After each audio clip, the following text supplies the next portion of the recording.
Hello, everyone, and welcome back to the show. This is Reservations, and I'm Rain Whalen. And I'm the Beggarman. I did really like Cornelius Starfish. Cornelius Starfish. That was good. But this one goes with the theme of the movie. I mean, people need to know what they're getting into, especially because we're probably going to have an argument. I picked Oldman's. Yeah, too, of course. I mean, it's Gary Oldman. Yeah, it's Gary Oldman. God, he's so good, dude. You're so classical. I have a fun fact about him later. For the movie. Yeah, go ahead. Well, welcome back, everyone. Again, this is season 7, and we're doing movies that we haven't seen. Before we get into the episode, just want to give a quick shout out to our buddy Alex. He's working on our new logo. Yep. As you know, each season we change up the logo. He's working on it, and I feel like it'll be a good one. I think it's gonna be fun. Yeah, I think it'll be a good one. Yeah.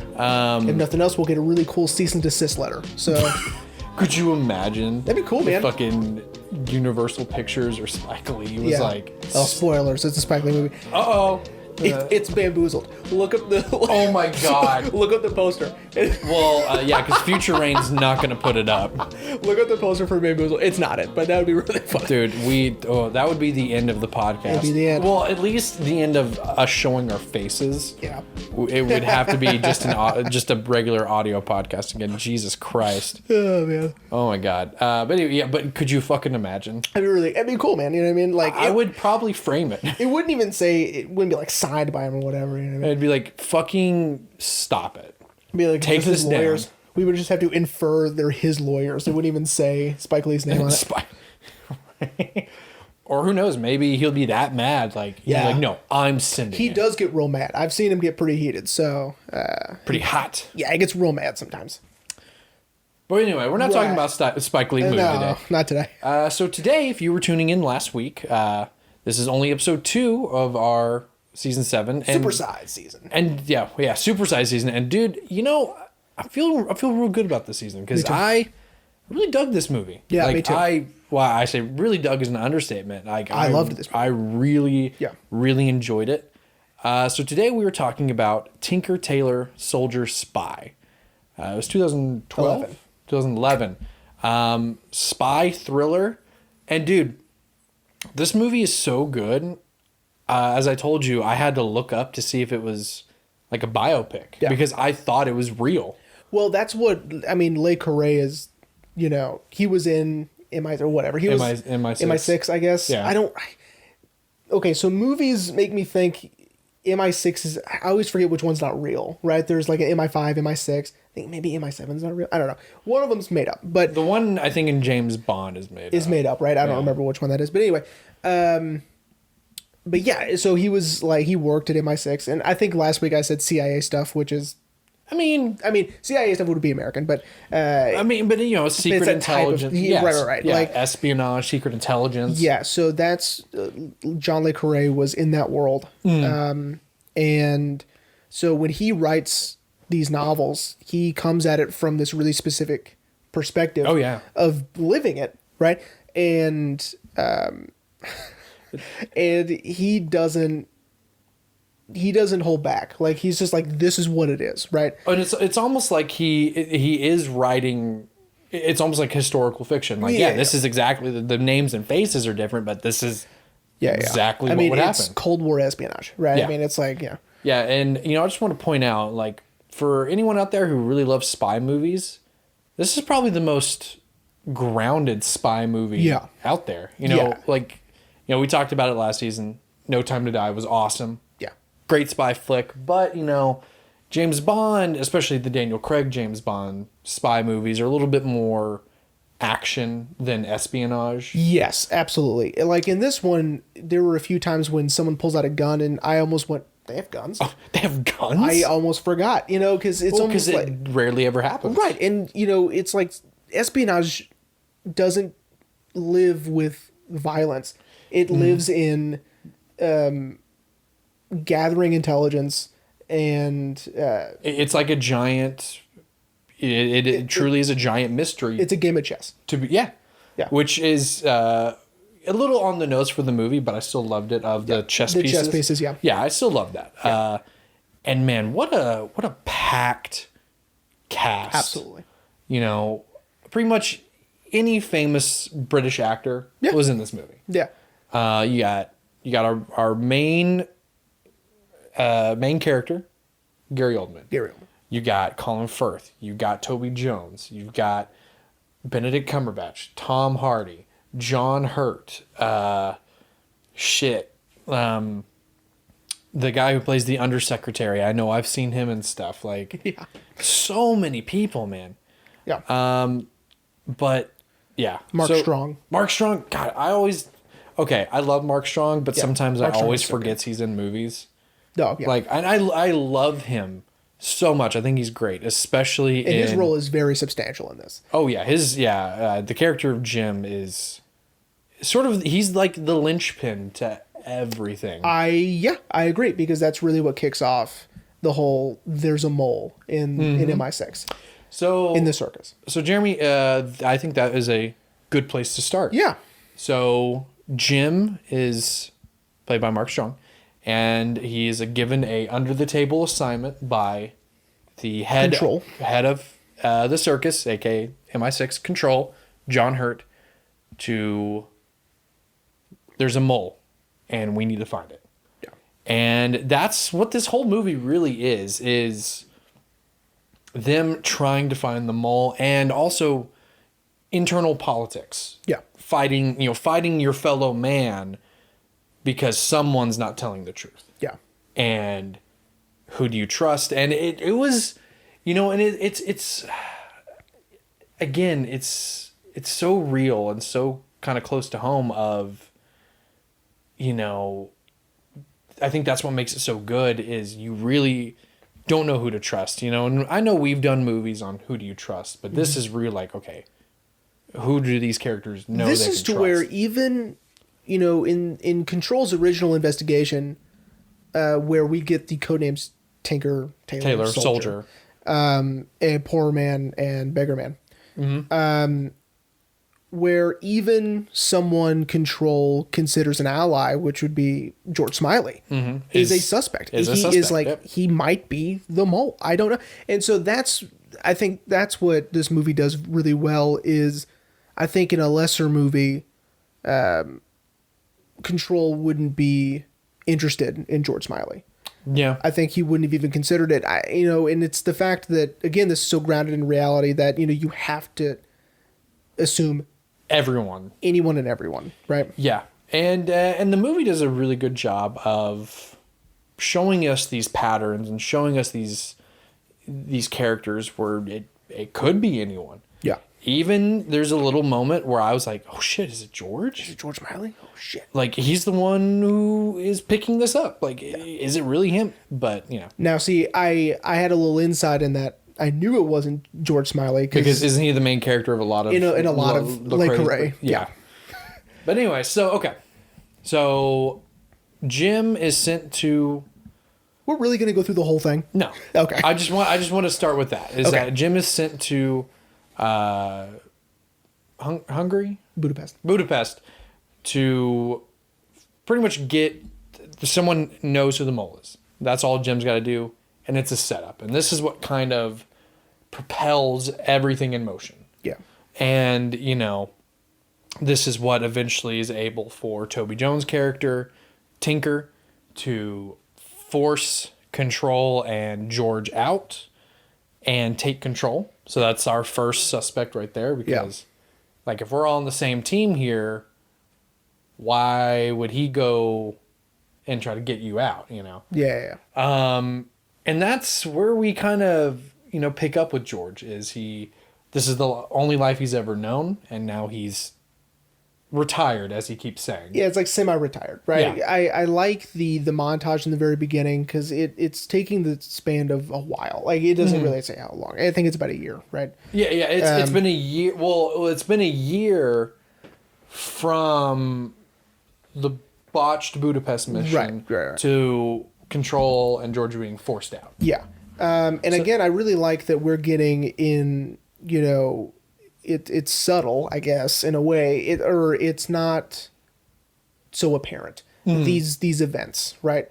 Having Gary Oldman wear really specific turtle shell glasses is smart, because in the flashbacks he's wearing those, right? And George Smiley, his character is synonymous with the glasses he wears. I don't know if you knew that. And so when Gary Oldman walks out of the optometrist and he's wearing those black glasses, he's like, that's George Smiley, right? Now we're into it, right? But it helps in the flashbacks. Not only is Control alive in the flashbacks, right? But he's wearing the tortoiseshell glasses, and you go, flashback, because it didn't tell you, right? Which I really like. I like that, if I need to understand, I need to be paying attention. Right. Because if I'm not paying attention, the story's not for me anyway. Right.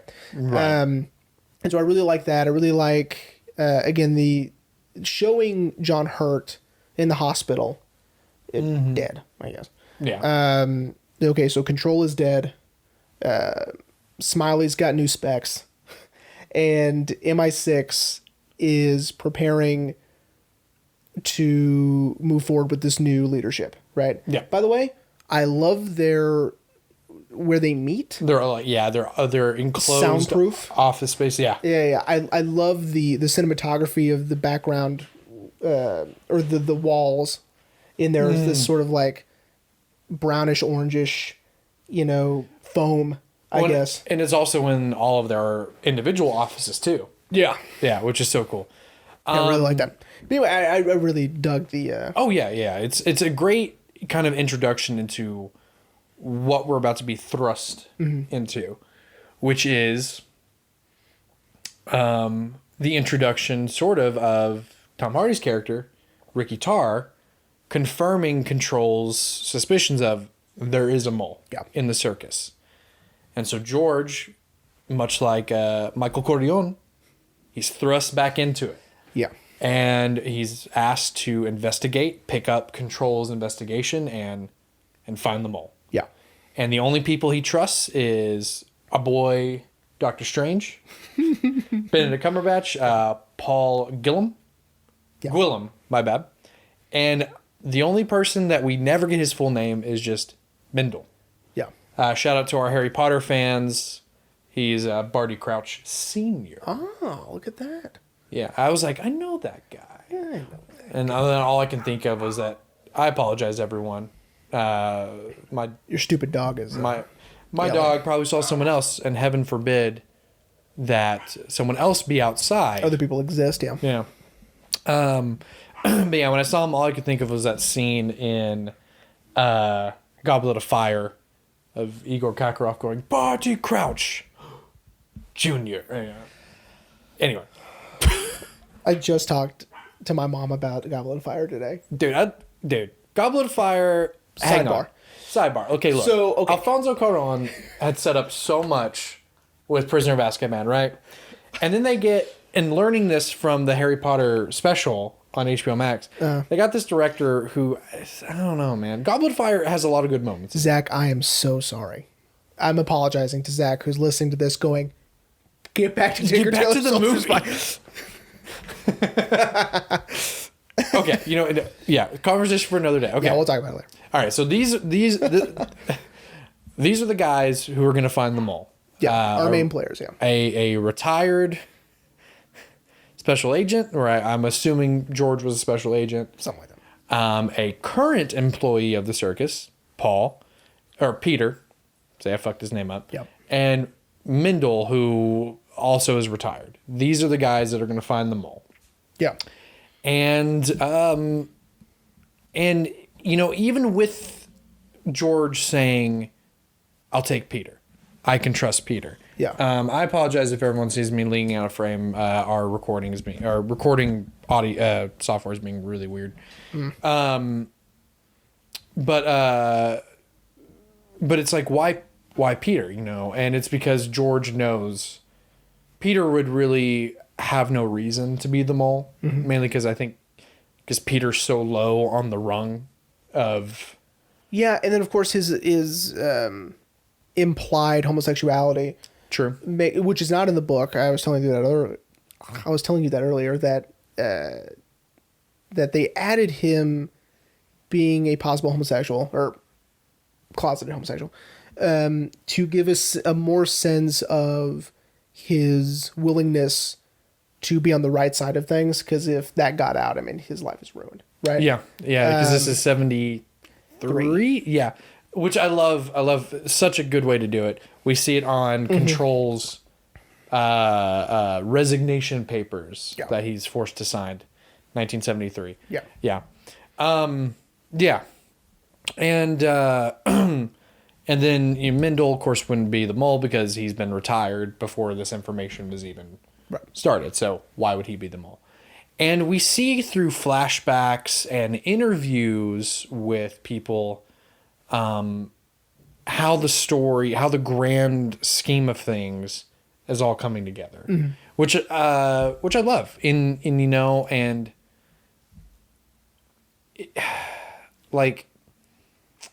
I really liked how they did it, how they jumped back and forth. Yeah. Non-linear. Especially with, some events of people saying the same event. Like the Christmas party. Dude, I love the Christmas party. First off, Jean Le Carré at the Christmas party. Really? Yeah, he is wearing a gray tweed suit, I think, and a red tie. You'll see him. It's in the second one. We're over an hour in at this point. Like when someone comes out dressed as Stalin. Yes, he's in that part. Yeah. Okay. Which, dude, I laughed my ass off. Well, and it gives you Colin Firth. No offense.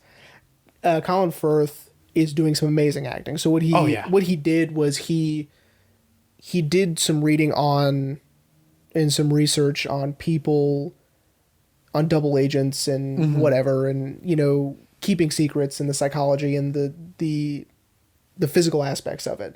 And so he's showing signs of having secrets and not playing his whole deck, and especially in that Stalin sequence when at the Christmas party, you can see that he is not acting as everyone else is, right? Yeah. Of course, now we're getting into the later parts of the movie where we're like, I'm pretty sure it's him. But, and especially when the affair is... Yeah. And he did that just to destroy Smiley's relationship with his wife. Well, that was it? You kind of said it. Spoiler. Oh, so spoiler. Colin Firth was the mole. Colin Firth is the mole. Tailor. Yeah. His code name is the mole. But yeah, dude, oof, that guy, because I thought, because we hear when Smiley's visiting Connie, that she's like, Anne's gone again, isn't she? She doesn't deserve you. Yeah. So I all I could think of is like, okay, maybe his wife just like leaves randomly and like comes back, but then we get that flashback and it's like, oh no, she is bit of a slut, huh? She's a little sleut. Yeah, she is. And I love the shot of Colin Firth trying to, it's this way of one being the double agent, being the mole. He's not trying to hide it, but simultaneously trying to hide it, of him trying to get his shoes back on. Like sitting there, like maintaining his pose, but he's trying to get his shoes back on. Which of course is, it's him, it's that whole like, I know that you know that I know that you know, right? That I'm totally sleeping with your wife. Right. But, maintaining I'm going to still try to be sneaky about it so he thinks that this is the only thing I'm trying to conceal, right? Mm-hmm. Like, this is my secret. This is what's going on, not anything else, right? Which I like. I like that bit of visual. Yeah. Well, and it's a great shot to key us when the reveal of him being the mole is, because we see his shoes first. Yeah. Which I love that, Benedict's coming up the stairs and he turns that corner and all we see is his shoes. And as soon as I saw him, I was like, no shit. Oh, shit. Like, he's the mole. By the way, in a film with very little action set pieces, when it gets to this part of the movie, I am leaning forward in my chair. Yeah, I am staring at the screen. I'm leaning forward. I go, who is it? Right? Yeah. Because not only is this movie a great spy thriller, but it's a mystery, right? Yeah. And that's half the fun. It's a whodunit. Yeah. In this very, I guess, I don't know how to say it in a very smart way, right? It's which is not a very smart way to say it. It's very analytical, I guess is what I meant to say. It's that's good. Yeah, it's not a straightforward like who done like Knives Out, which is also very good. Yeah, by the way. Oh yeah. But this is a little more intense and a little more. It goes a little deeper than that. Especially because this is later in the movie when Peter Benedict Cumberbatch has to steal documents. Dude, you're like, oh shit, you got to get out of there, bro. You got to get out of there. And then his anger towards Ricky about how because he's convinced that Ricky has turned. Like I spied on my own because of you. These men are taking it. I mean, it is very serious. This is national secrets. Right. But these men are like, this is affecting also their pride because they don't know who to trust and what to believe. Right, because at that point he is convinced that it's all bullshit. There's no mole. He's doing all this for nothing, right? And of course, when he sees Ricky, he goes, "Where the fuck have you been?" Yeah. And beats the shit out of him. Yeah. Dude, which I bet is the only time Benedict Cumberbatch would be able to beat the shit out of Tom Hardy. That's absolutely true. I mean, look, Benny, we love you, buddy, but Tom is like 3 times your mass. Yeah, I mean, he's still shorter than you, but still. Yeah, right? But yeah, I mean, have you not seen Warrior? Have you not seen Warrior? You gotta see Warrior. Have you not seen The Dark Knight Rises? Yeah. Dear exactly. God. But anyway, so I also want to mention, so Jeremy, would you like to tell the audience why Colin Firth targeted George Smiley's wife and why that was so strategic to keeping George in the dark about him being the mole? Dude, it's genius. And of course it all has to do with that lighter, right? By giving up his lighter that says, I think it was like to George. To George from Anne, lots of love. Or something like that, right? Or something to that effect. A nice wife giving her husband a nice and gift. I forget who he gives it to at first because Carla ends up with it. Well, I think he hands it to Carla because he's a chain smoker. Oh. And he'd given him a pack of cigarettes. And he pulled his lighter out so he could smoke them. Because then he says, the cigarettes were untouched. He stole my lighter. And the fact that they inferred by him giving up the lighter, right, which it was stolen, but that's fine, it means less to him than what it seems to be, which means there's problems in their marriage. You mess up his marriage even more, you'll distract him. Well, right. and Gary and Smiley talks about that with Peter, about how he's trying to convince Carla to defect. By the way, Carla is the code name for a Soviet super spy. Yes. He is the spy of all spies in Soviet counterintelligence. His secrets have secrets. That's right. His secrets have secrets on top of their secrets. That's why his hair is so big. It's full of secrets. That's from Mean Girls. All right. Oh my God. But, I love the way that they shoot Carla. We never see his face. And I love that because it's like, we're not getting a sequel to this, guys. It's not like it's going to be a reveal later, right? Like, oh no, it was Jeremy Irons the whole time. That would be so cool, but wouldn't have been. Yes, that would have been really cool. But no, I love that we don't see Carla. Right? Yeah. I feel like if we saw Carla, that would take the intrigue about who this man is. Yeah, away. It's sort of it takes away the legend, right? That this dude has evaded them for so long, and Gary Oldman, Smiley, had the opportunity to turn him, but as he says in this amazing monologue about how he really was trying to convince Carla to defect, he showed his hand by saying, think of your wife. And that keyed in to Carla, like, that's your weak spot. Yeah. And so, with his mole of Colin Firth, he pretty much said, seduce his wife. Yeah. That'll keep him off you. By the way, if she's able to be seduced, shame for you. Yeah. Well, and if she was that easily seduced, that she was seduced. It seemed pretty easy. At the Christmas party in front of everyone. Yeah, it seems so easy. I think we didn't see her face either, did we? No, we never saw Anne's face. Cool. But, that probably means all Colin Firth said to her is, hey. She goes, let's go. Let's go. Outside right now. I know. She's gross. She's gross. She's gross. I love it because I've seen, like, on YouTube and stuff, spies will break down. It's like Vanity Fair or some shit. They'll watch, like GQ's whole like psychologist breaks down. Yeah, exactly. Like they'll watch like spy movies and spy shows, and they'll tell you what they got wrong and what they got right, right? And it's not so much. I don't know if anyone's seen The Americans. Have you seen The Americans? I've wanted to. There's a lot. It's got Kerry Russell in it. Yes, and her real life husband, who is Perry Mason, the new Perry Mason. I don't remember his name, but he was in It's a Beautiful Day. Yes, that's right.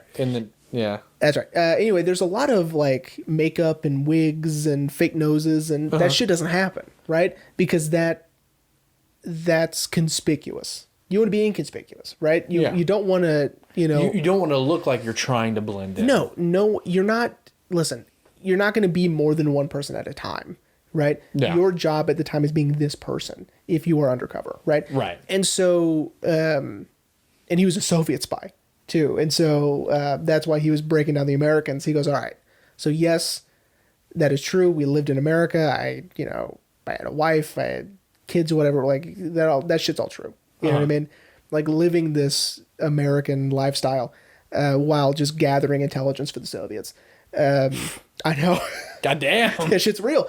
But of course the wigs and stuff isn't real. But what this does is it's showing you this side of espionage you don't really get to see, which is sort of like, it's not so much, ruin his relationship. It's like, you need to seduce his wife, you need to have an affair with his wife.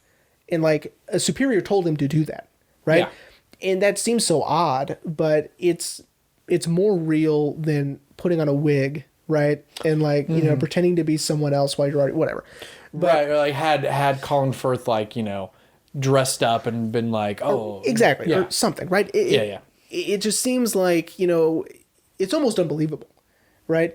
But the fact is that was espionage during the Cold War. Yeah, and what was the author's name again? Jean Le Carrè. Le Carrè. So I was watching some of the special features on the Blu-ray you gave me, and he talks about how he put a lot of himself into George Smiley, like his lack of self-respect. Because, George, even though he knows for a fact Anne's cheating on him, he stays with her. He does. And especially in our the montage at the end of the movie, he is so happy that she's home. I know. I was like, I was very upset with Smiley because I was like, bro, kick her to the curb, man. Kick her ass to the curb. Make her go live with Mark Strong in his little van. She needs you, bro. You don't need her. Get her ass out of there. And you know what I mean? Because it's like. But that's, and that's what's so wild is, that's how George Smiley is he, he's this amazing spy. But as Gary Oldman said it really well, is that he's an amazing spy, but he's not a good man because he has this lack of self-respect. Yeah. That, he knows his wife's cheating on him. Like, she disappears for weeks on end, and he stays with her. My favorite thing that Gary Oldman did for this movie was give himself a little tummy. He said that he would, like, eat certain things to give himself a little, like, middle-aged tummy is what he said. Oh, okay. And it's so funny because you don't see it in the movie. Yeah, he's always in these nice suits. He did that for him, right? For him to get in the mindset of George Smiley, he gives... Yeah. That's just funny when, when actors do stuff like that. Yeah. And it's not for the audience, right? Well, it's like I know you didn't like this movie, but Eternals with Kamal, my man got so jacked for that, shredded. And you don't see him without a shirt on at all. He has a shirt on the entire movie. Which is so funny. You see his his biceps. Hell yeah. When he's doing the Bollywood scene. Yeah, that's it. You don't see that. You don't see that 80 pack that he got. Yeah. I wonder how upset he was when he like saw the movie and he was like, "What? Like I filmed all this stuff without my shirt on. They cut all my shirtless scenes and all my bottomless scenes." I mean, yeah, this is Marvel's first sex movie. That's right. I mean, oh my god. So, anyway, okay. But yes, no, I agree that it's just funny that actors do things like this. Now, the fun fact. Okay, yes, tell me this fun fact. So the fun fact, Gary Oldman had to relearn his British accent. He had lost it from being in Jim Gordon in America. So yeah, he had well, not just from being Jim Gordon, but from being in America so long and in all these different roles that didn't require a British accent. He lost it. Oh shit! And so he had to relearn his own accent. Is what he says. Listen, I don't know if all of that is true. I don't know if someone can lose their accent being a full-fledged adult while doing other accents for so long. I don't know. Maybe. Well, I mean, this is kind of not necessarily a tangent, but it works. You know, one of the YouTube channels I like, Game Grumps, they have one of their friends, Ross, is from Australia, and he's lived in America since I think he was like 15, 16. Mm-hmm. And he does not have an accent anymore. There are times when certain words he says, you'll hear it. You'll be like, oh, that's a little weird. Like, why would he pronounce it like that? Mm-hmm. But it's sort of like he has kind of I guess a standard American accent now. I see. And he even, there's one video they did where he's like, yeah, like you would never tell that I was once Australian. Yeah. That's wild. Yeah. But I mean, he was younger then. You know what I mean? True, 14, 15. It seems like he would be too old to lose it, but I guess not. Yeah. I don't know, but Gary Oldman, I think that's a crazy story. You know what I mean? And I can see it because if he is one of these people like Christian Bale who commits, who keeps the accent the whole time, even off camera, right? Yeah, you hearing yourself for so long, you eventually like, yeah, this is what I sound like. Right. And then when you're like, well, hey, now come home. We're going to film this movie in London, in Britain. Yeah. Do you think you could do it? And then you're like, oh, wait. Like, oh, shit, I don't think so. This isn't how I actually sound. Right. Yeah. But then I feel like that just proved, I couldn't tell. And he gave himself a tummy? Crazy. Crazy. Dude's out of his mind. Okay. So Jeremy, do you want to tell the audience about how we were going to have an argument? Yeah, we are having an argument. We're having an argument right now because I, of course, stated last week that this one was going to be a little harder. You know what I mean? It is a complex movie that can be hard to follow at times. And I would agree, and I would agree with myself, which is what I'm doing, that is still true. And that I have a picture of it up right here. Those of you send me the picture and Future Rain can pop it up on the screen. I already sent it to you. Oh, that's right. Yeah. So I can pop it up on the screen. Yeah. Okay. So I sent him this. The Alec Guinness miniseries came with this glossary of terms and people and how they relate to the story and their code names and who they are and all that stuff and what certain words mean. There are some that are super obvious, but you never know. Yeah. Jargon.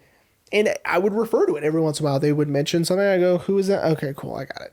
And it helped a whole bunch. Now, tell them what you told me. It wasn't that hard. See, now, listen.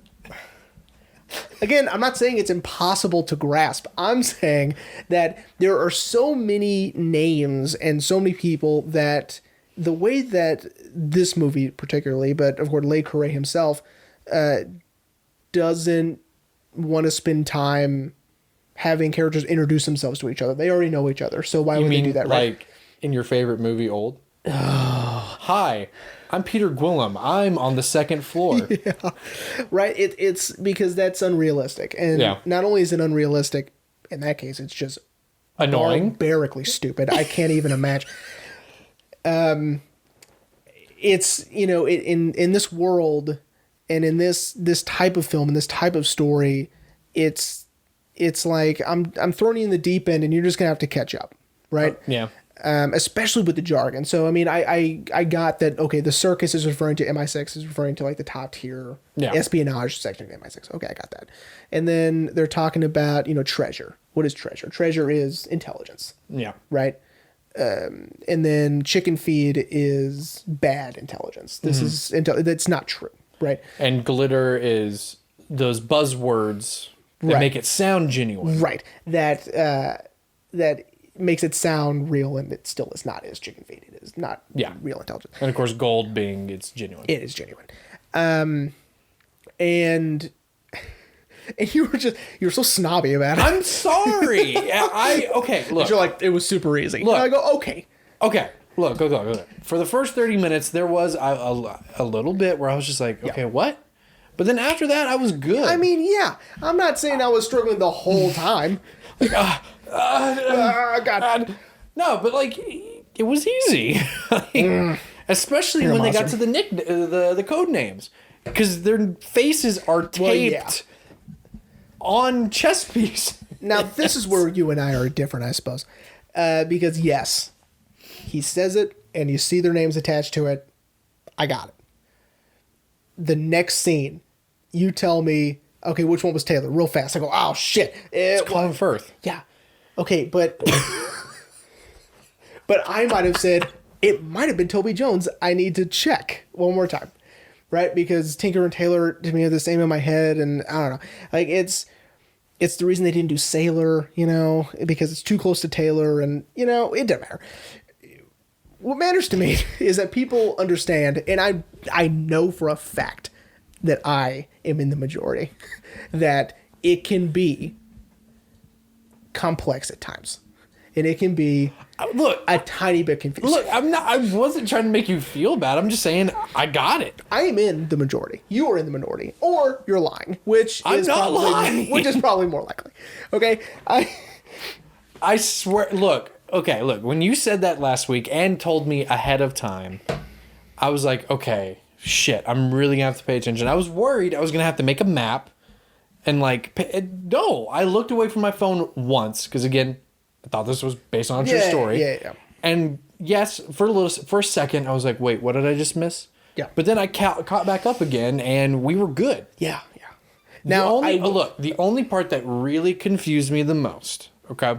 Oh, this is a fun game. Was I'll try to think when we catch up with Jim, but it's actually the present, and they hadn't told us that Jim actually survived the gunshot. Yes. Then that's when I was like, okay. wait. So wait. Is this a flashback? Like, what is this? Now, I'll tell you this.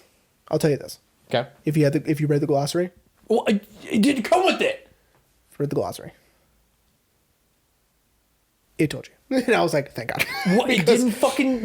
I know. The one you gave me didn't have it. I know. Thank God, though. Thank God I read it beforehand. Because I did read it before I started the movie. And then I would just every once in a while go...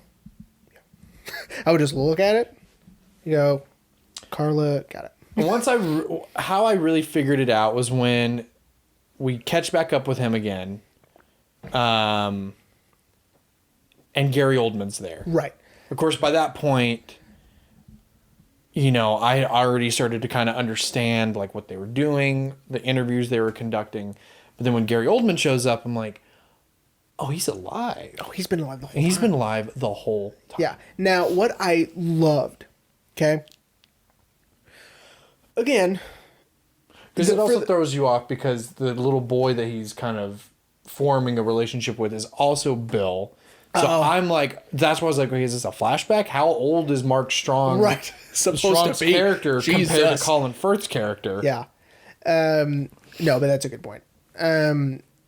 Okay, so what I loved, and for the same reason why, first off, I was very intimidated by the miniseries having a glossary. I go, we need a glossary. You know what I mean? That freaked me out, which is why I had it next to me. And it really did help. For it being a completely different production, everything is still the same. And so it was very helpful. Anyway, it was actually amazing how close it was. There was nothing... They didn't deviate at all, which is so cool, right? Well, didn't Carrè produce it? Yeah. And weren't they kind of talking with him? Yeah. Which but still, from going from a 7-hour miniseries to a 2-hour movie. I wasn't expecting it to be as short. I mean, I know, right? 2 hour and 10 minutes isn't whatever. short, but I was like, I was expecting this to be 2.5 at least. Like, almost at least almost 3 hours. Yeah.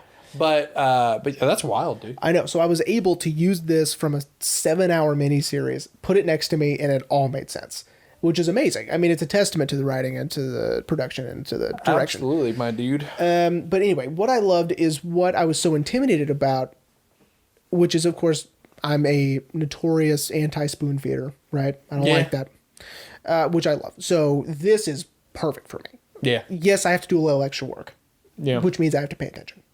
But I loved that the woman, her name was Irene, right?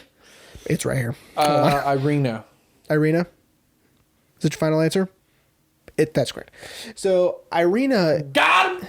Irina... Because it wasn't hard. Jesus Christ, I hate you so much. Who is with... who is... Boris. Right. Well, hold on. So yes, she's with Boris, but she's a spy. Well, yes, and she's You're just like putting words in your mouth. And then she's having an affair with Tom Hardy. With Tom Hardy's character, and what I loved is when they bring her back in the story with Mark Strong. Yeah. Right, and they're not telling you this is Irina. Right, you're kind of like, she looks familiar. That's Irina, right? Yeah. And it's so quick because, yes, she's in a bulk of that story with Tom Hardy, right? Yeah, that flashback. Right. Yeah. But you don't see her often, I didn't think. I mean, she's in it bits and pieces, but she's not in every scene of that. And so you kind of forget what she looks like, at least I did. And so when they threw her in front of him, just to see if he was the one, right, number one, who knew her from MI6, and they shoot her and he doesn't give a shit, basically, or he gives a shit because someone died. Because someone shot him. Yeah, because someone died in front of him. But she goes, I have no idea who that was. Right? I love that. I love that she played into the story once more, and to the fact that Tar now thinks she might be still alive, and we know as an audience she's not. And Smiley knows that. And Smiley knows she's not because I remember. It's so great, because he's like, I just want her safe and then I'm out. Yeah.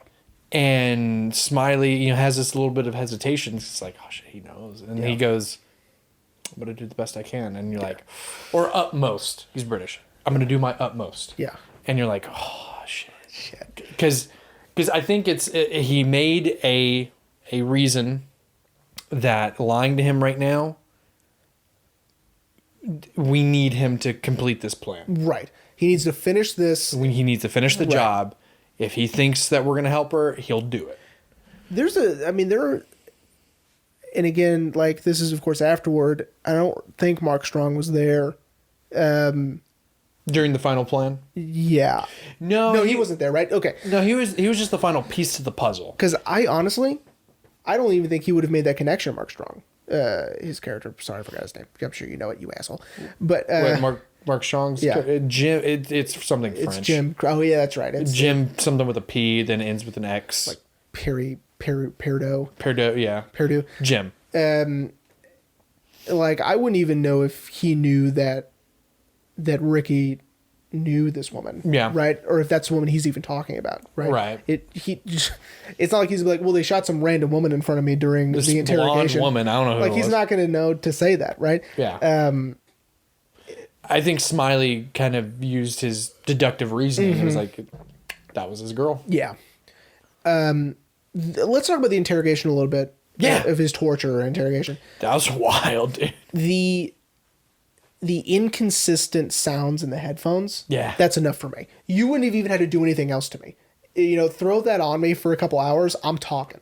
Okay. Like, all right, look, this is my boss. Yeah. This is that. This is that. Please take these headphones off. Please stop. I can't handle it. And it's even more fucked up is it's children crying. And it's so inconsistent and so loud that you can't sleep, right? Yeah. Basically. I'm sure your brain could, like, pass out or whatever. Probably. Like, maybe. but I like that they didn't go into too much detail of like what they did to him. Right. Yeah, we knew that eventually he broke and he gave up his contacts, which he asks about, like, did they make it? And Smiley goes, nope, none of them did. Yeah. And yeah, and and I think that is very realistic. We've seen a lot of these spy movies, or even like like soldier movies, where the character withstands the torture, and right. Yeah, they're fucked up afterwards, but they didn't break. But truthfully, we're all human. Like, eventually, there's only so much you can take before you finally, like, okay, I'll do whatever I need to make this stop. What this movie reminded me of, and we've discussed the lack of action and death and explosions and shoot 'em ups. Mm-hmm. It reminds me a lot of why people like myself really liked House of Cards. Oh yeah, because House of Cards isn't necessarily action packed. I don't know if you've seen House of Cards. I've wanted to, but then I've heard like it kind of trails off a bit. Listen, I've seen the first 3 seasons. So after that's as far as I got. But after Robin Wright kind of becomes the main character. Yeah, her character's not great anyway.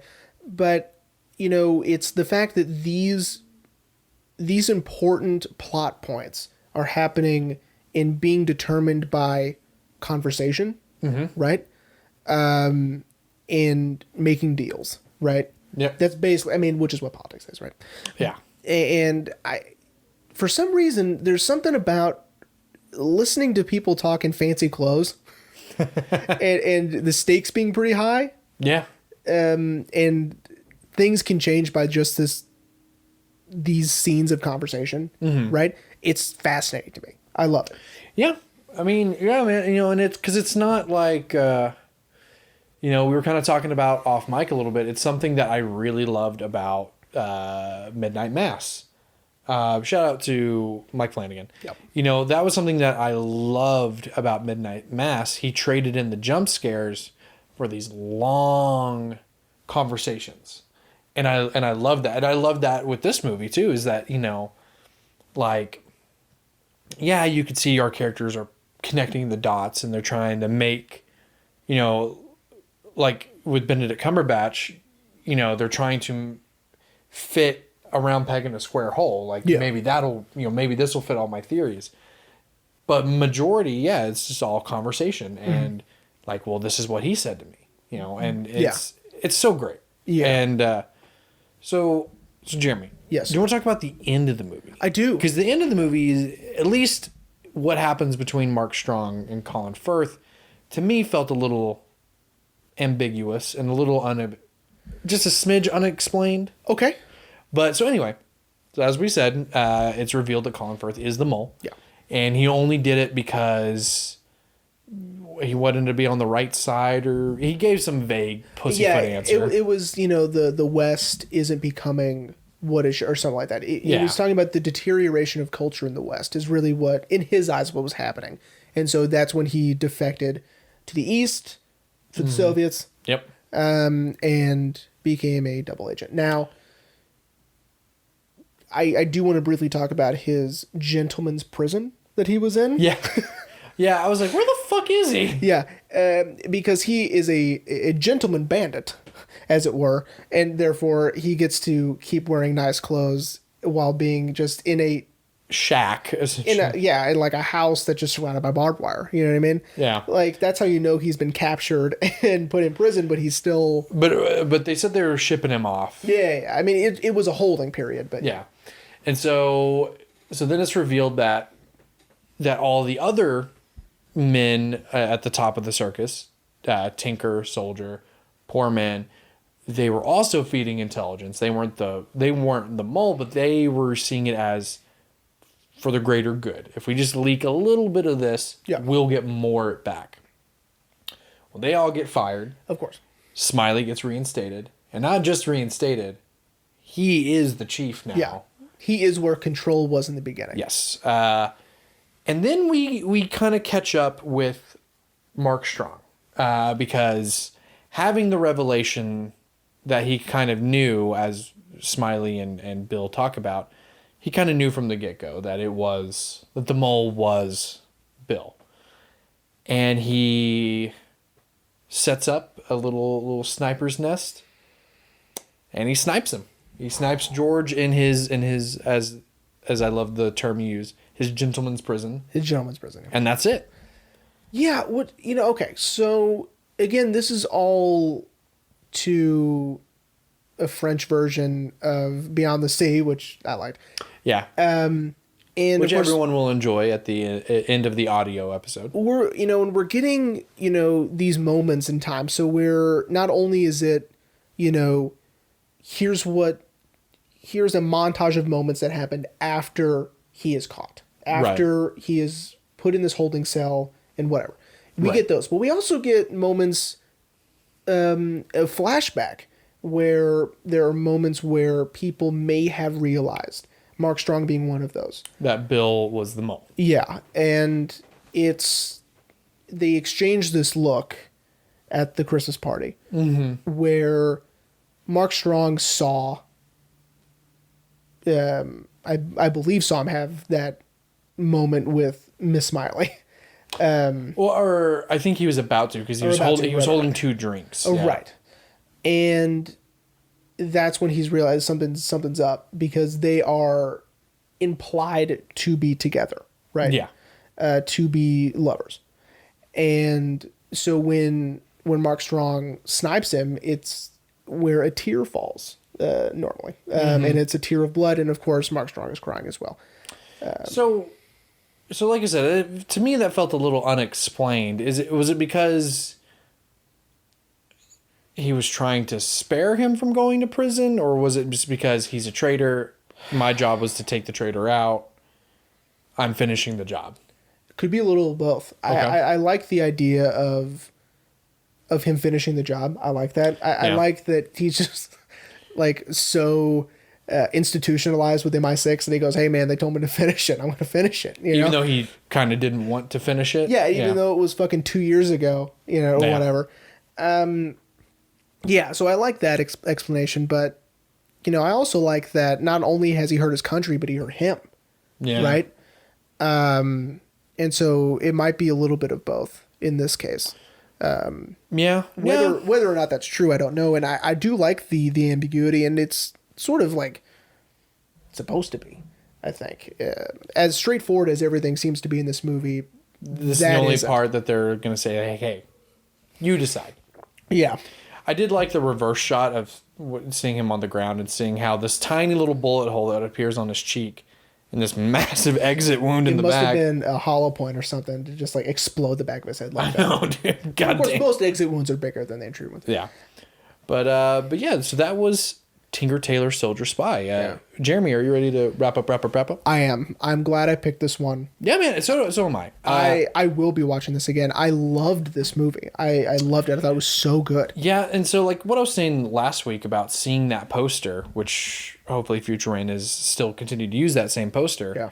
I was so intrigued, and I thought, I was thinking about it on my way home today, and I really thought that this was a biopic. Yeah. Because I remember seeing like a brief little trailer about it, and I feel like I was half paying attention to the trailer, and when it flashes the words separately, Tinker and then Tailor, and then I thought it was referring to George Smiley being a tinker, a tailor, a soldier, and a spy. Because I thought George Smiley was a real person. I mean, he might as well be. This was so, grounded and realistic. Yeah. Because enriched with substance. I mean, yeah, absolutely. So yeah, man, I dug it. I kind of want to show it to Ashley. I mean, she's not. Oops, I forgot. Oh, okay. Oh, we haven't done that. The first one of the season. Yeah. The codenames refer to a rhyme, a children's British nursery rhyme. Oh man. Okay. Wait, I might have taken a picture. Oh my god. I'm not going to try to remember it because it's tough. Yes, here we go. Okay. Tinker, Tailor, Soldier, Sailor, Rich Man, Poor Man, Beggarman, Thief. That's what. And so when Jim's like, "Ooh, who's that? Is the Beggarman? Right. Thief." When control is we can't do Sailor, it's too close to Tailor, right? Which is the next one. And then Rich Man doesn't apply to anybody here, so we'll go Poor Man, and then Beggarman, and then, they left out Thief. So yeah. And of course, Spy refers to whomever it turns out is the mole. The mole, yeah. Yeah. Yeah, man. Yeah, I dug it. I for sure want to show Ashley the movie because she's not really big into the spy movies, but I feel like she would enjoy this one. Yeah, I mean, this one is a lot more cerebral than your typical spy thriller, I think. Yeah, I think so. I have not seen Bridge of Spies, which I've heard is okay. With Tommy Hanks? Yeah. With America's Dad? Yep. I think it's a Spielberg. So, and of course, Munich is another sort of espionage. Dude. I don't know if you've seen that Munich. Ron Howard? Yes. And Eric Bana? That one's Spielberg as well. It's about the, of course, the Olympics. The Olympics, yeah. Yeah. But yeah, man. So, are you ready to find out what we're talking about next week? I'm excited, yeah.